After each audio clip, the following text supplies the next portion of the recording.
Next up, we're going to learn about declaring a climate emergency. It's a kind of a 101 for those of us who this is new to.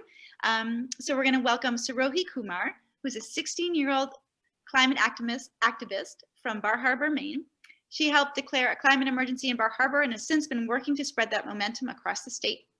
We also have Ania Wright, a co-founder of Maine Youth for Climate Justice, the youth representative on the Maine Climate Council, and now a grassroots organizer with Sierra Club Maine. So welcome and go to it.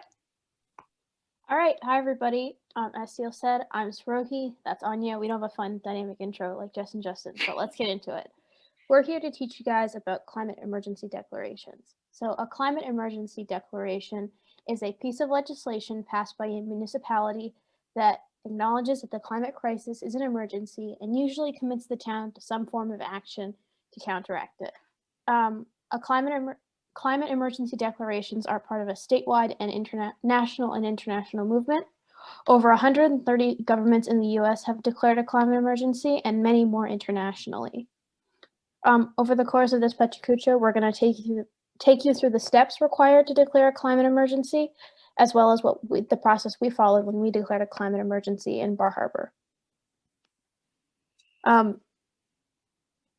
This is divided into like 3 or 4 parts, and I'm incredibly nervous, so let's do this.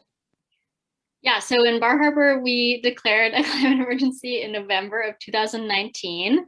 And as we go through these steps, we'll tell you a bit about our experiences. So step 1 is all about building a team and building your momentum. So if you're interested in passing a climate emergency declaration, we encourage you to reach out to groups like Maine Youth Strikes or Maine Youth for Climate Justice. We'll put some links in the chat at the end. And we also encourage you to take some time to understand your community, do some town mapping, some community mapping, and take some time to understand your government structure. Some questions that we'd like to have people ask are, who holds power in your town? And how much power does your local government have in the community? So in Bar Harbor, high school students collaborated with college students in a student-led initiative where adult allies came out in support, but the initiative was really, really led by youth, which is exciting. There are many resources available for the actual language of the legislation. That's not really the most important part. The most important bits are the action steps that come after the declaration of an emergency. This is where your knowledge of the power that your government holds in your community, as well as the social environment of your community, really comes in handy.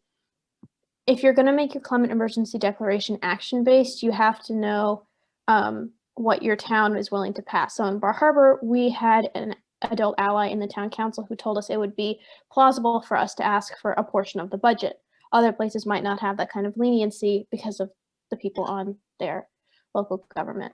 If you want to make your declaration more of a symbolic thing, you can step away from action steps and focus more on local education. That's also okay. The whole point is just to build momentum through your community.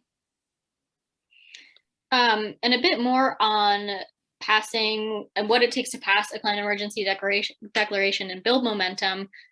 We're in a difficult time right now during COVID times where we can't hold in-person events and a lot of organizing has to be done over social media.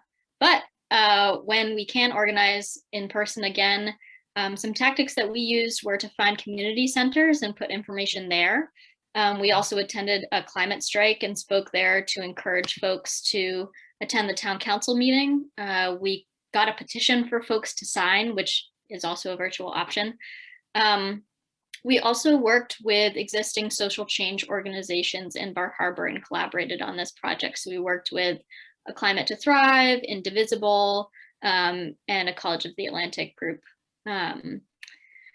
So when it comes to the actual event where it's being voted on, we encourage folks to get testimony from people in the community who have influence. So teachers, pastors, firefighters, business owners, parents, and others.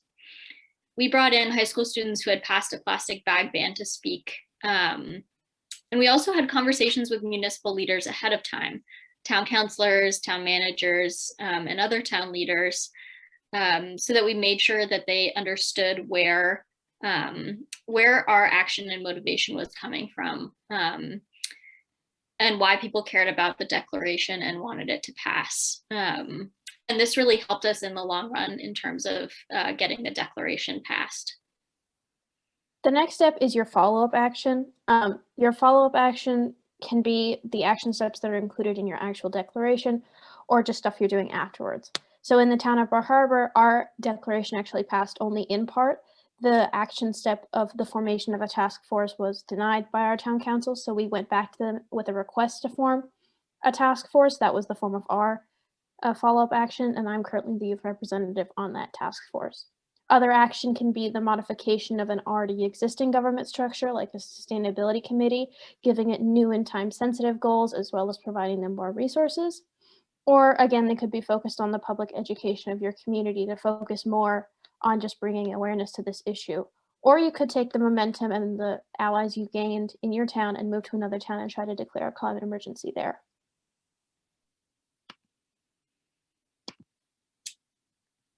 Yeah, and so back to the part about COVID and declaring a climate emergency. Some advice that we have for folks is to try and minimize events online that are meant to spread information.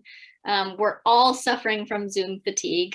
We've all spent too much time online. So we like to tell folks to use social media to send out information bursts, or using email listservs, other ways to get folks information that doesn't involve them sitting on Zoom for an hour. And when possible, it's also important to try to use in-person connections to convince people to help you. So on our final slide, we have our information and some links, which I'll also put in the chat. Please check them out and feel free to reach out to Sirohi or I for more information. And good luck passing your climate emergency declaration. Terrific. Thank you so much, Sirohi and Ania.